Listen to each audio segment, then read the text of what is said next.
Thank you very much. And thank you for having me today. Here we go. So I'm Olivier Dumont, I'm the president of Family and Brands, and I'm going to take you through some of the things that we have done at Entertainment One to make Peppa Pig and PJ Masks the success that they are today. I mean, I guess the idea is we will work so hard on some of the ideas, concepts, shows that we develop and produce, and then we need to ensure that once we've done that, actually this idea or this concept is given the full ability to blossom and to touch the lives of as many people as possible. And so I think in a nutshell, this is what we try to achieve at Entertainment One. So on screen here, you see our mission statement, which is at heart, it conveys everything that we try to do at Entertainment One, which is to say we want to create everlasting memories for kids by carefully selecting, crafting, and nurturing the very best content into global brands. So what does that mean? So at heart, Entertainment One is a brand management division. So at heart, a distribution company, if you want. So we focus on very, very few shows that we nurture very carefully because there's only so many things that you can do well, to be honest. We go deep in the value chain, which means that we leave no stone unturned for that particular idea. So we exploit it in as many ways as possible, whether it's linear, non-linear, and then on the licensing and merchandising front. And lastly, we are truly a global company. We sell our content everywhere around the world. And in order to best do this, we have offices also all around the world, catering to the different markets, whether Hong Kong for Asia, we have an office in Australia, in the US, and in Brazil, in addition to Canada and the UK. Let's watch a little show reel on Entertainment One Family and Brand division. Drop everything you're doing! We've come up with a good one this year. Awesome! Here we go! I'm Peppa Pig. We're the PJ Masks. It's last resort time. Oh, my! I totally get this!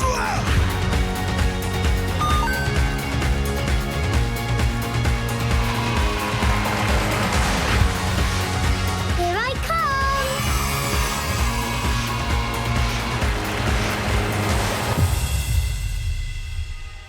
And so began a remarkable story. Wait! Okay, I'm ready. You are somebody. You are worth it. Whoa! All you have to do is believe. Awesome! I can handle this.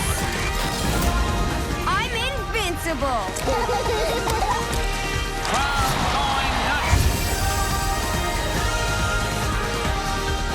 You can imagine all kinds of grand adventures. You can do it! He sacrificed himself to save us! That's what friends do. Can I have a helping hand? Yeah! I see big things ahead for you. Get in here, Cup. And like the beginning of any friendship, theirs is a remarkable story indeed.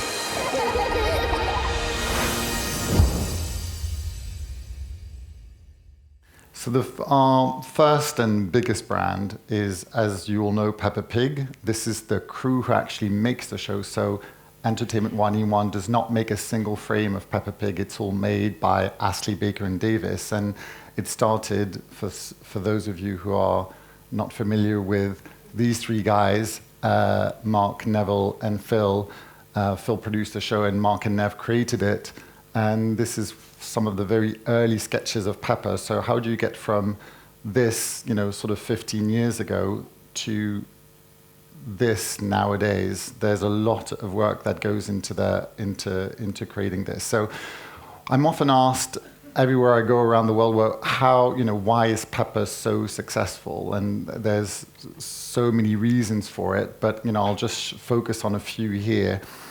Peppa, the format of the show, it's 5-minute episodes, which is very digestible for that younger side of preschool, even if the humor allows it to kids stay with the show a lot longer than the 2 to 4 for which the show has been made initially. Then you have the humor. Sort of how many shows, when you think about it, in preschool are actually funny? How many shows do you enjoy watching with your kids or nephews or nieces? They're very, very few. I think this is a huge reason why Peppa is so successful still 15 years into it. And thirdly, it's because it also deals with a family unit. So when you think of a life of a preschooler, really, it's mom, dad, maybe a sibling, the grandparents, maybe a few friends, and that's about it. And that's what Peppa focuses on so well. And it's extremely relevant and to kids anywhere in the world, because that's the life of a preschooler anywhere you go in the world. So there are 381 episodes of Peppa, or at least there will be by 2023. The guys are still producing the show 15 years later, which is amazing. Well, actually 17, because they pitched it for the very first time 17 years ago. And so there's 117 episodes which are still in production. Now, for those not as familiar, our second brand is PJ Masks. Which is, sort of the concept is superhero for preschoolers. So it initially started that, I had identified sort of superheroes for preschool could be an amazing opportunity in terms of an idea. But then Sam, which is a French show, actually based also on a comic book, was created, and I thought, damn it, I've missed the opportunity. It's already, someone's going to do really, really well, and it was a very cute show. But Sam didn't fully, sort of capitalize on what superheroes for preschooler is, which is to say, really the ability to identify yourself as a little boy or a little girl and think, well, it could be me, because he was always wearing this costume. So I sort of thought, well, why didn't Sam succeed? I, sort of analyzed it, and then when Romuald and Gallimard, so Romuald is the creator of PJ Masks, the series. It was a series of books in France. When they came to me, like sort of a few seconds into the pitch, I said yes. Like I didn't need to know a lot about the backgrounds. It was little superheroes, and I thought we would have the ability at E1 to actually do truly what superheroes for preschoolers is. And so this is, we turn the books that you see on the left to the property that you see on the right. And what I mean by truly preschoolers, it's everyday kids, which actually isn't in the book. So it's something that we did during the development process, is to make sure that you fulfill that fantasy for kids in the audience, that it could be them. So they start in the daytime as just regular kids, and then when the night comes, they put on their little pajamas and transform magically and go into the night to save the day. That's the team that, or some of the team members that make the show. We have an amazing director, Christian. We have Beth Gardner, who commissioned the show when she was at Disney and is now the creative producer on the show. Amazing and very supportive broadcasters, and we'll go into that in a second and how important that is. And so, let's start with that. So your first brick when you're building a brand is really the exposure. And we all talk a lot about digital and non-linear, but so far there's nothing that can replace linear TV in terms of promoting and when you're coming out with a show.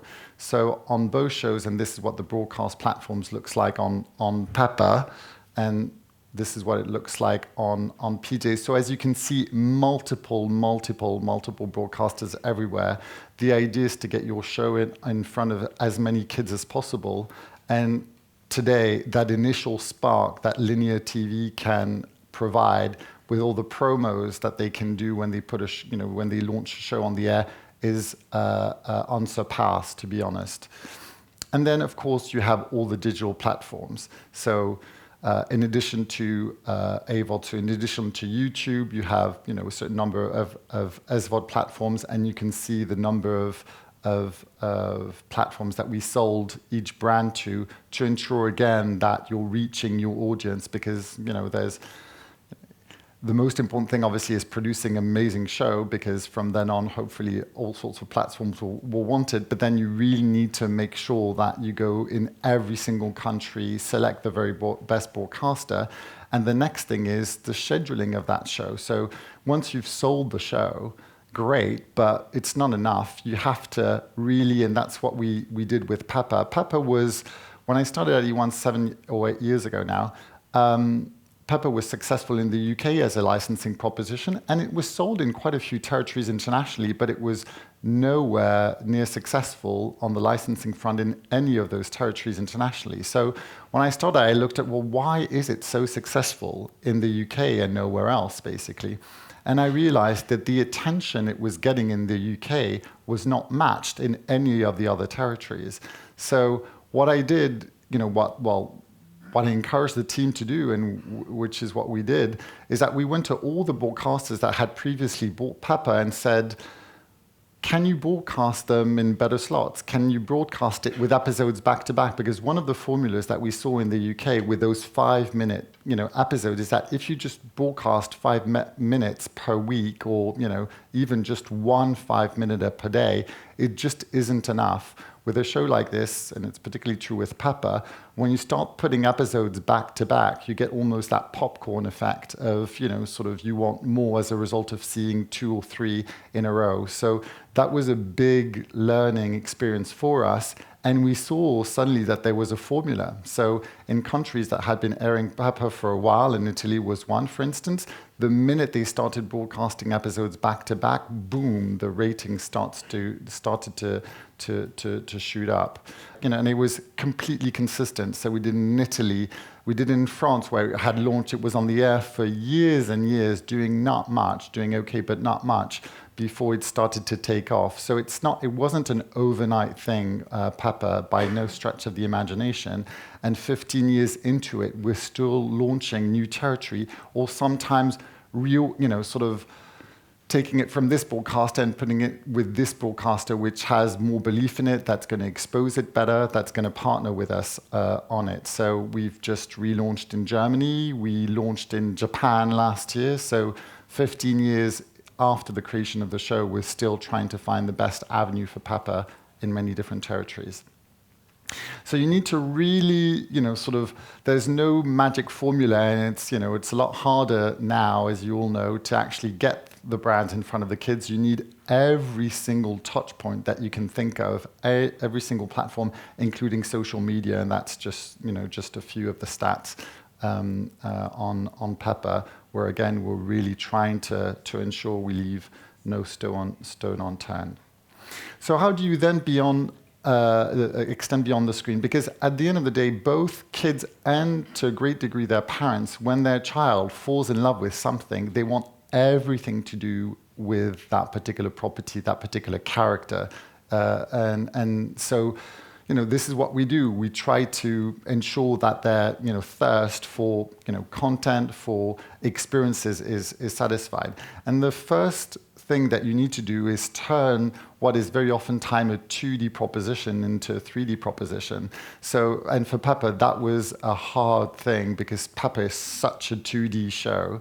But obviously the team executed that really, really well. You can see Phil there, examining the first costume character, sort of probably 13 or 14 years ago.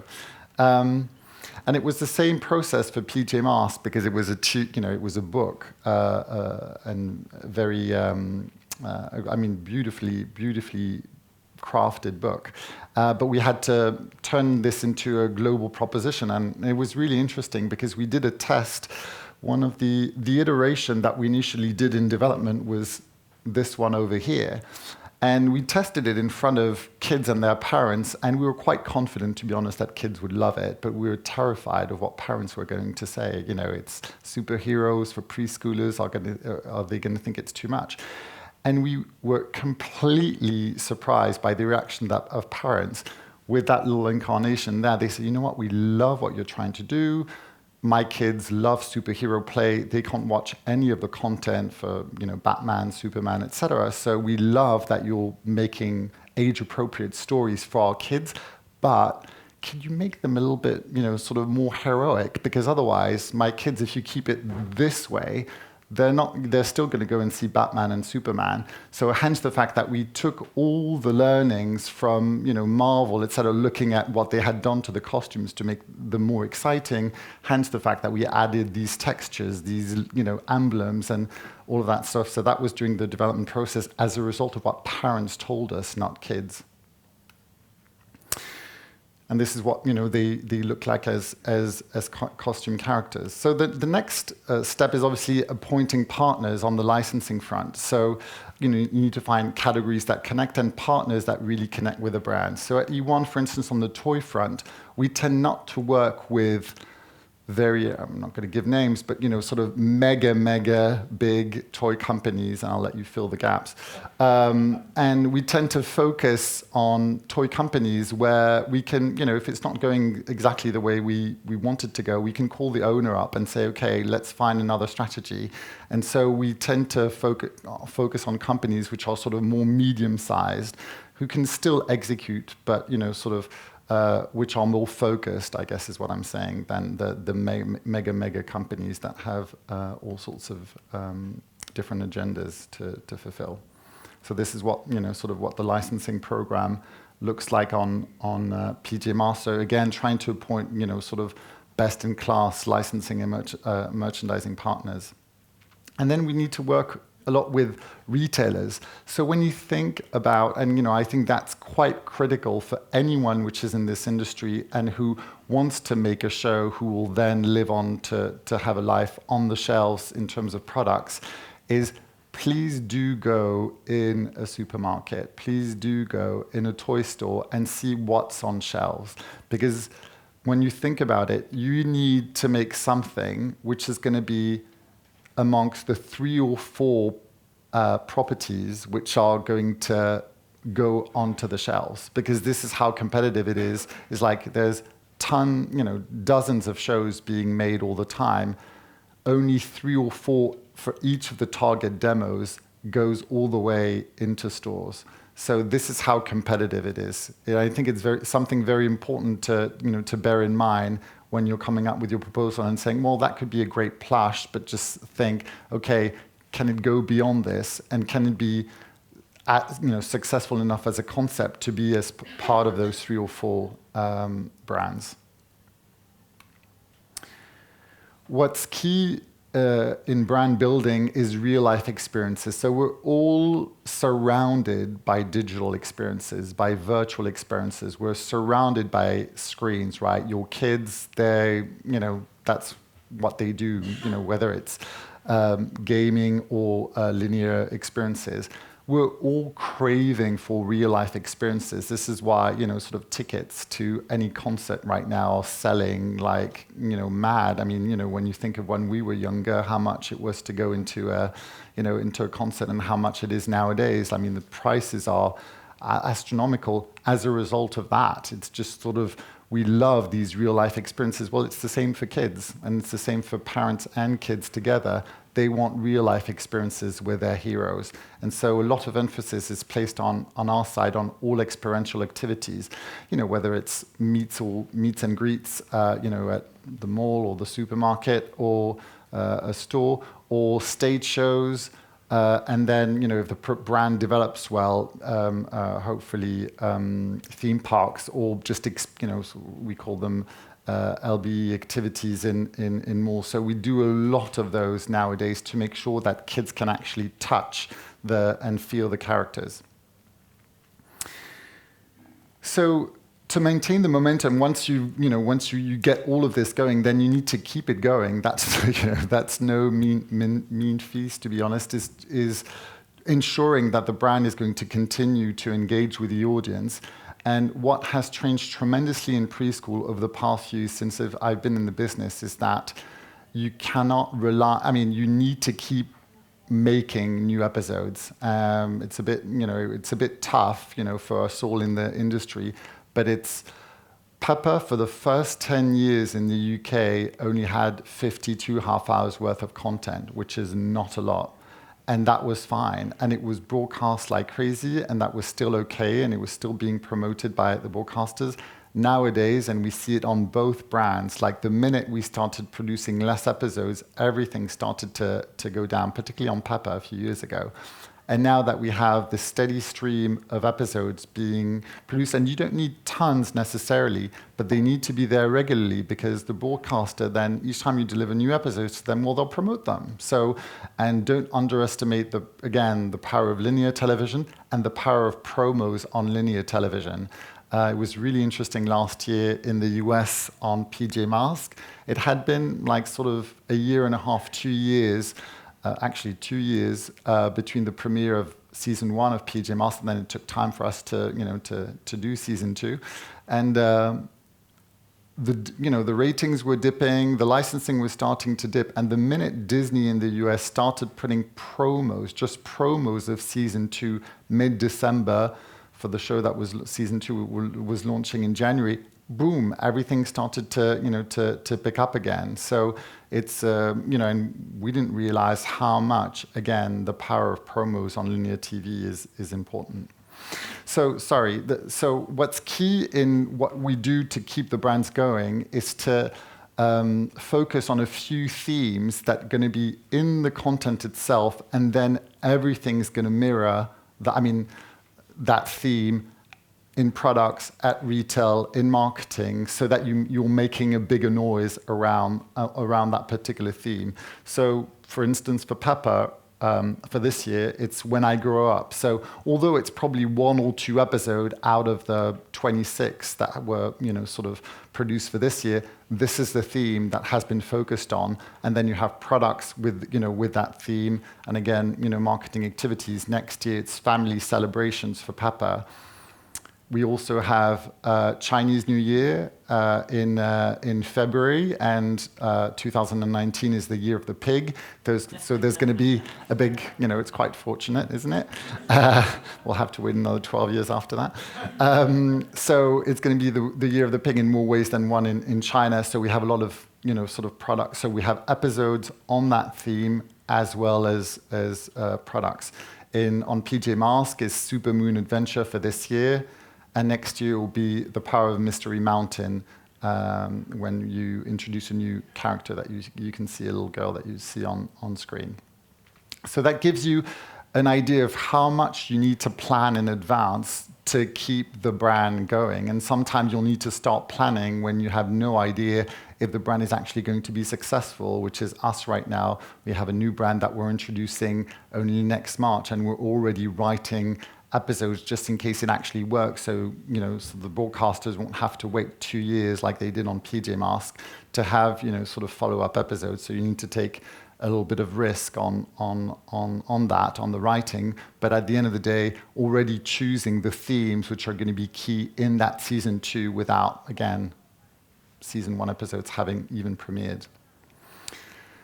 So then you need to, sort of sometimes manage the success, and and that's, I guess, on most days it's a good thing to have, and then also manage the unplanned and the craziness that surrounds sort of having a hit brand, and some of the headlines that are made. I mean, Peppa, it's astonishing how it captures the imaginations of journalists like nothing else. It's incredible. But at the end of the day, really, the key to success is the content. Like, if you get it right, the rest sort of tends to sort itself. I mean, you need to find good partners. That's for certain. But if you have something great, and Peppa, I think, is the proof that it was fantastic. And when I started at E1 8 years ago, I said, I mean, the entire world needs to know how good this is. There's no reason, why it can be so successful in the UK and, moderately successful anywhere else when it's just so universal and so well crafted. So if you do something great, make sure you find a partner who's going to get that and who's going to be able to take that idea everywhere around the world. And let's take a look at a little clip of Peppa to remind ourselves how brilliant it is. Hello, Susie. Hello, Peppa. What are you doing? I'm learning to whistle, but I can't do it yet. That sounds hard. It's impossible. Can you whistle, Susie? No. Oh, good. I mean, if you can't whistle, but good because I can't whistle. What's whistling anyway? You put your lips together and blow. Like this? Hello, Peppa?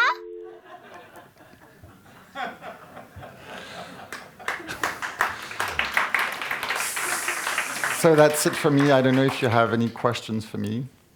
Thank you, Olivier. How hard is it to go into broadcasters and tell them how to do their scheduling? That's why I added those slides in. It's like it's easier if you have data that demonstrate why it has been successful elsewhere. And some broadcasters will say, yeah, but that's all fine in that territory, but not so much, like we're different because we're, this or that. But at the end of the day, I mean, on Peppa, I mean, you need to use the relationships that hopefully you have. So which I guess we did. But beyond that, there was a clear formula to it, and that's why we created those slides, was to demonstrate to the broadcasters that weren't too sure that yes, it was systematic, and it had nothing to do with, it worked as well in Asia than it did in the US, than it did in Latin America. So there was nothing culturally sensitive about it. And sometimes a broadcaster can do well with just 2 or 3 episodes back to back, and in some other, but it just depends on the strengths of that broadcast platform. So I think it was just sort of, and it's to have a candid conversation. So you don't tell them what, how to schedule. You just talk about what their daily life is, which is trying to find a way to connect the shows with the audience and in a best manner.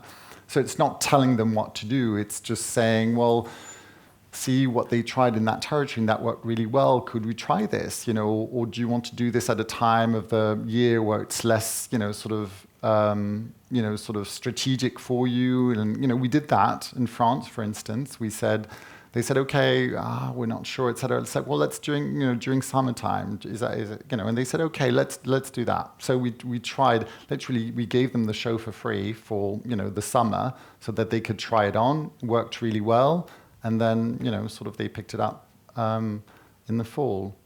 So it's a conversation. So, of course, no broadcaster wants to be told, how to broadcast a show. But if you can share some insight which might help them, then, yeah. You can only try your best, basically, is what I say. And it's always good to have the conversation.